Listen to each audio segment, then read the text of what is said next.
आनंददायी शनिवारसाठी उपक्रम शोधताय का? अगदी छान असा उपक्रम आहे.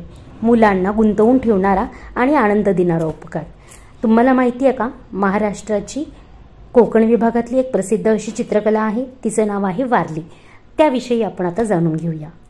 वारली चित्रकला ही महाराष्ट्रातील कोकण विभागातील वारली आदिवासी जी जमात आहे त्याची वैशिष्ट्यपूर्ण अशी चित्रशैली आहे.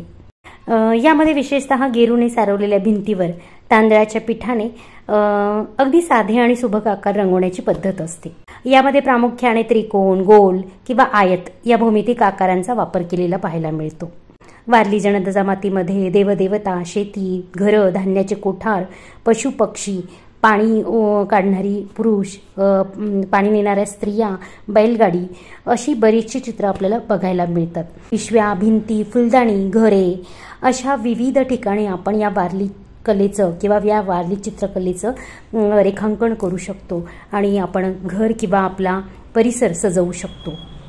शाळेत आपल्याला हा उपक्रम घ्यायचा असेल तर आपल्याला त्यासाठी पांढऱ्या खडूंचा वापर करता येईल.